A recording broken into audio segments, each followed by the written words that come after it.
आज आपको सुनाती हूँ बैलगाड़ी वाले रैकू की कथा।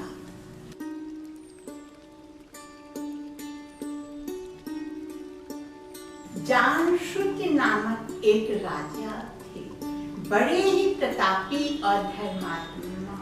उन्होंने नगर में जगह जगह धर्मशालाएं, छात्रावास बनवा रखे। उनका एक ही मनोरथ था, कोई भी मेरे राज में भूखा न रहे, किसी को भी कष्ट न रहे। उनका यश दूर दूर तक फैल गया। उनके अन्न दान से संतुष्ट मुनिगण और देवताओं ने सोचा, इन्हें ब्रह्म ज्ञान करवाना चाहिए। राजा को सुनाई पड़ जाए, उन्हें दिखाई दे जाए, ऐसा सोचकर उन्होंने 2 हंसों का रूप धारण किया और राजा के महल के ऊपर उड़ने लगे। उनमें से एक हंस बोला, जरा संभल कर, राजा के तेज से तुम कहीं भस्म ना हो जाओ। दूसरे हंस ने कहा, तुमने बैलगाड़ी वाले रैकू के बारे में नहीं सुना, तभी ऐसा कह रहे हो। उसे तो प्रजा के सारे पूर्ण कर्मों का फल मिलता है। उनकी बात ही निराली है। राजा की पूरी रात इन्हीं बातों को विचार मग्न करते हुए बीती। सुबह जब बंदी जन स्तुत करने आए तो राजा ने उनसे कहा, वत्स, क्या तुम गाड़ीवान रैकू के बारे में जानते हो? भाटों ने कहा, हमें तो ज्ञान नहीं। तो कहा, उनको खोज कर लाइए, मैं उनसे ब्रह्म ज्ञान प्राप्त करना चाहता हूँ।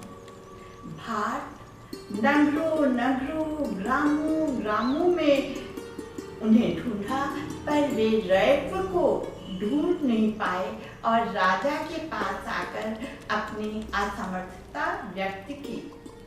राजा ने मन में सोचा, इन्होंने तो नगरों और ग्रामों में ढूंढा है, ब्रह्म ज्ञानी मनुष्य इन विलासी मनुष्यों के बीच में कहाँ रहेंगे? तो उन्होंने भाटों से कहा, तुम निर्जन एकांत वनों में जहाँ ज्ञानी ऋषि मुनि रहते हैं, वहां जाकर खोजो। भाट एकांत स्थलों में रैकू मुनि को खोजने लगे। खोजते खोजते वे एकांत निर्जन वन में पहुंचे। वहां उन्होंने देखा एक व्यक्ति गाड़ी के पास अस्त व्यस्त अपनी ही धुन में खोया हुआ बैठा। भाट उनके निकट गए और सादर पूछा, क्या आप ही गाड़ी वाले रैकू हैं? उन्होंने कहा, हाँ, मैं ही हूँ।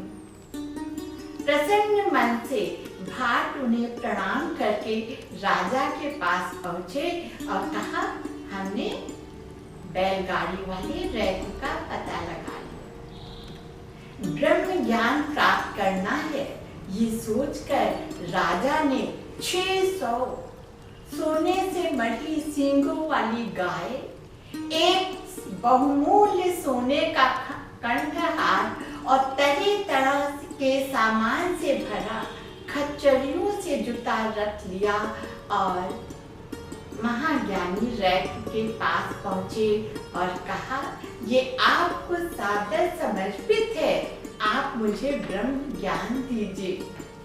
रैकू ने कहा, अरे अज्ञानी, तुम मुझे इन सब चीजों से खरीदना चाहता है, इससे ब्रह्म ज्ञान प्राप्त करना चाहता है, और शांत हो गए। राजा वहां से लौट आए। उन्होंने सोचा, मैं ब्रह्म ज्ञान जैसा उत्तम उपदेश पाना चाहता हूँ और ये सामान शायद कम है, इसीलिए मुनिवर ने मुझे अज्ञानी कहा। यह विचार कर राजा अब की बार 1000 सोने से के सींगों से मढ़ी गायें सोने का कंठहार और विभिन्न सामग्रियों से भरा खच्चरों से जुटा रथ और अपनी बेटी को लेकर रैक मुनि के पास पहुंचा और सादर बोला, इन सबको आप स्वीकार कीजिए और मेरी बेटी को धर्म पत्नी के रूप में स्वीकार कीजिए। इसके साथ ही ये गांव भी आप स्वीकार कीजिए। रैक मुनि ने कहा, अरे अज्ञानी, तू इन सब चीजों से ब्रह्म ज्ञान खरीदना चाहता है। राजा सर झुकाकर बैठ गए। पिता की ये दशा बेटी से देखी नहीं गई। वो याचना भरी दृष्टि से कभी रैक मुनि को देखने लगी और कभी राजा को। रैक मुनि को दया आ गई और उन्होंने राजा को ब्रह्म ज्ञान का उपदेश दे दिया। बाद में जिस स्थान पर रैक मुनि रहते थे, उस स्थान का नाम रैकपर्ण पड़ गया। आप स्वस्थ रहिए, सानंद रहिए, सकुशल रहिए। कृपया मेरे चैनल को सब्सक्राइब, लाइक और शेयर कीजिए। हाँ, कमेंट भी कीजिए।